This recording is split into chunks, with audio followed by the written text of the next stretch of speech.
Assalamualaikum warahmatullahi wabarakatuh. Selamat pagi dan salam sejahtera bagi kita semua. Apa kabar anak-anak ibu? Siswa kelas 71, 72, 73, 74, 75 SMP Negeri 1 Sibolga. Jumpa lagi dengan saya Ibu Emi Saprida dalam pembelajaran IPA. Hari ini kita akan melanjutkan pembelajaran daring kita masih di bab 1, namun tentu saja dengan submateri yang berbeda. Anak-anak ibu sekalian, silakan siapkan bukumu, baik buku tulis, buku paket yang sudah dibagikan, juga alat-alat tulismu. Baik anak-anak, tetap semangat, jaga kesehatan. Oke, mari kita lanjutkan. Materi kita pada hari ini adalah besaran dan satuan dengan kompetensi dasar 3.1 menerapkan konsep pengukuran berbagai besaran menggunakan satu standar baku. Tujuan pembelajaran kita menjelaskan pengertian besaran, menyebutkan contoh besaran dan bukan besaran, membandingkan satuan baku dan tidak baku, menjelaskan besaran pokok dan besaran turunan, dan menjelaskan pengertian pengukuran. Pengukuran merupakan bagian dari tahapan pengamatan. Sekarang, jika kalian disuruh untuk melakukan pengamatan terhadap sebuah pohon, data apa sajakah yang dapat kalian peroleh? Tentu saja yang mudah dideteksi dengan panca indera kita adalah apa warna daunnya, berapa tinggi pohonnya, berapa lebar daunnya, berapa diameter pohonnya, dan bagaimana tekstur pohonnya. Dan mungkin masih banyak lagi yang lainnya. Nah, dari sini kalian akan mempelajari apa itu besaran. Jadi, besaran adalah segala sesuatu yang dapat diukur. Nah, sekarang kita lihat. Apakah warna daun bisa diukur? Tentu tidak bisa. Berarti warna daun bukan merupakan besaran. Apakah tinggi pohon bisa kita ukur? Ya, bisa. Berarti tinggi pohon adalah besaran. Nah, apakah lebar daun bisa kita ukur? Ya, lebar daun adalah besaran. Nah, apakah diameter pohon bisa kita ukur? Ya, tentu saja bisa. Nah, terakhir, apakah tekstur pohon bisa kita ukur? Tidak bisa ya. Maka tekstur pohon bukan merupakan besaran. Jadi, besaran adalah segala sesuatu yang dapat diukur. Dalam fisika, besaran adalah segala sesuatu yang dapat diukur dinyatakan dengan angka beserta satuannya. Besaran dibedakan menjadi dua, pertama besaran pokok dan besaran turunan. Perbedaannya, besaran pokok, besaran yang satuannya telah didefinisikan terdahulu dan tidak dijabarkan dari besaran lain. Besaran turunan adalah besaran yang satuannya berasal dari kombinasi besaran-besaran pokok. Contoh dari besaran pokok yang pertama, jumlah joule satuannya mol. Intensitas cahaya satuannya kandela, waktu satuannya sekon, kuat arus satuannya ampere, suhu satuannya Kelvin, massa satuannya kilogram, dan yang ketujuh, panjang satuannya meter. Selanjutnya, contoh dari besaran turunan, luas, lambang A, rumus panjang kali lebar, satuan meter persegi. Kedua, volume, lambang V, rumus panjang kali lebar kali tinggi, satuannya meter kubik. Yang ketiga, massa jenis, lambangnya Rho, rumus massa per volume, satuannya kilogram per meter kubik. Yang keempat, kecepatan, lambangnya P kecil, rumus perpindahan per waktu, satuannya meter per sekon. Yang kelima, percepatan, lambangnya A kecil, rumus kecepatan dibagi waktu, satuannya meter per sekon kuadrat. Yang keenam, gaya, lambangnya F besar, rumus massa kali percepatan, satuannya Newton. Yang ketujuh, usaha dan energi, lambangnya W besar, rumusnya gaya dikali perpindahan, satuannya Joule. 8, tekanan, lambangnya P besar, rumusnya gaya dibagi luas, satuannya Pascal. Yang kesembilan, daya, lambangnya P, rumusnya usaha dibagi waktu, satuannya watt.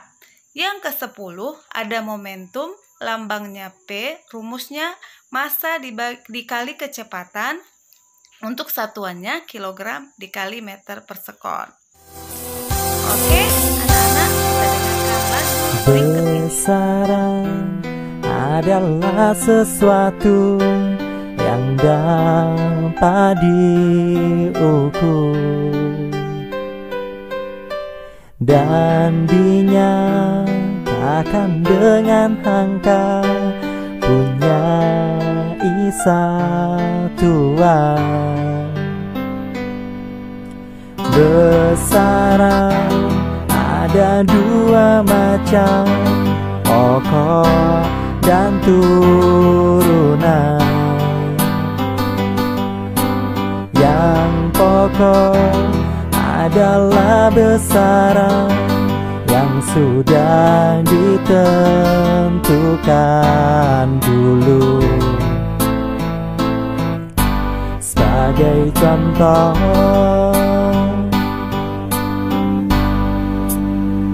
panjang meter, waktu sekon, suhu Kelvin, masanya kilogram, jumlah zat mol, cahaya kandela, kuat arus ampere.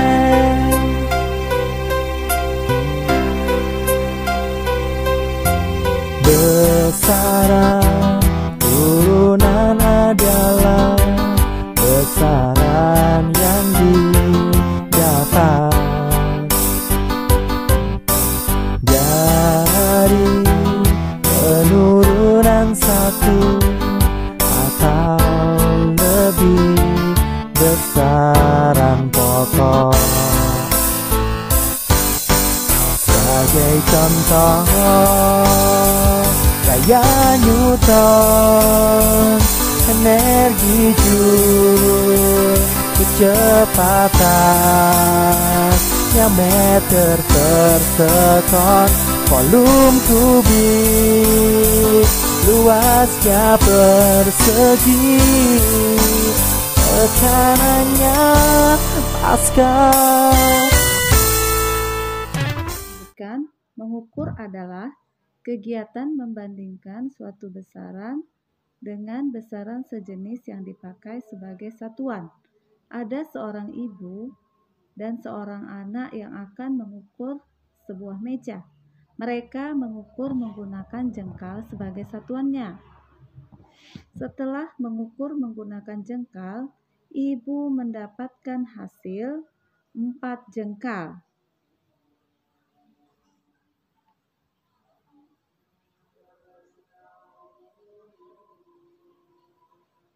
Sedangkan anak mendapatkan hasil 5,5 jengkal. Selanjutnya, ibu dan anak mengukur meja sama-sama menggunakan penggaris. Ternyata didapatkan hasil yang sama, yaitu sebesar 60 cm. Jadi, mengukur panjang meja adalah membandingkan panjang meja dengan panjang jengkal dan panjang penggaris yang satuannya cm. Jadi, panjang merupakan besaran, 4, 5,5, dan 60 merupakan nilai, jengkal ibu, jengkal anak, dan sentimeter itu adalah satuan. Baik, kita lanjutkan dengan satuan. Apa sih satuan baku dan satuan tidak baku itu? Apakah kedua satuan ini beda? Satuan tidak baku adalah satuan yang apabila digunakan oleh orang yang berbeda akan memberikan hasil pengukuran yang berbeda. Contohnya, mengukur panjang meja dengan menggunakan kilan atau jarak antara ujung ibu jari dengan kelingking yang direntangkan. Hasil pengukuran orang dewasa akan berbeda dengan hasil pengukuran anak kecil. Satuan tidak baku umumnya banyak digunakan pada zaman dahulu, di mana sistem satuan modern belum dibuat. Ada banyak sekali satuan tidak baku, diantaranya jengkal, depa, kilan, hasta, dan tombak. Satuan baku adalah satuan yang apabila digunakan oleh siapapun akan memberikan hasil pengukuran yang sama. Sebagai contoh, mengukur meja yang panjangnya 1 meter menggunakan meteran oleh siapapun akan memberikan hasil pengukuran yang sama, yaitu 1 meter. Contoh satuan baku untuk menyatakan besaran panjang, satuan bakunya adalah meter, sentimeter, feet, yard, inci, mil, dan sebagainya. Untuk menyatakan besaran massa, satuan bakunya adalah kilogram, gram, pounds, kuintal, ons, dan sebagainya. Untuk menyatakan besaran volume, satuan bakunya adalah meter kubik, sentimeter kubik, liter, galon, dan sebagainya. Dan untuk menyatakan besaran kecepatan, satuan bakunya adalah meter per sekon, kilometer per hours, mile per hours, knot, dan sebagainya. Serta masih banyak lagi satuan-satuan baku lainnya. Nah, kita masuk ke pengertian satuan internasional. Satuan internasional atau SI adalah satuan yang diakui penggunaannya secara internasional serta memiliki standar yang sudah baku. Satuan SI dibuat untuk menghindari kesalahpahaman yang timbul dalam bidang ilmiah karena adanya perbedaan satuan yang digunakan.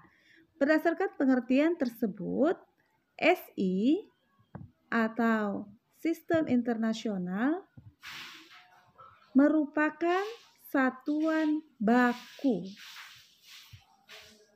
Satuan internasional atau SI merupakan hasil kesepakatan para ilmuwan di Paris pada tahun 1875 dengan syarat dan ketentuan dalam membuat sebuah besaran dalam SI. Yang pertama, satuan harus bersifat internasional atau universal, artinya berlaku untuk semua orang di seluruh penjuru dunia. Yang kedua, satuan harus bernilai tetap, artinya nilai satuan tidak akan berubah oleh pengaruh apapun. Yang ketiga, satuan harus mudah ditiru, sehingga mudah diperbanyak dan digunakan oleh banyak orang. Dalam perkembangan selanjutnya, sistem internasional atau SI dibagi menjadi 2 sistem. Yang pertama, sistem MKS atau sistem Georgi, yaitu meter, kilogram, sekon. Dan 2, sistem CGS, yaitu sentimeter, gram, dan sekon. Baik anak-anak ibu semuanya, demikianlah pembelajaran daring kita pada hari ini. Semoga apa yang sudah kalian simak itu bisa kalian pahami. Jangan lupa untuk melihat tugas yang akan ibu share di Google Classroom atau di WA kita. Dan kamu kerjakan dengan baik, dengan tepat waktu, sehingga nantinya bisa ibu berikan penilaian. Terima kasih.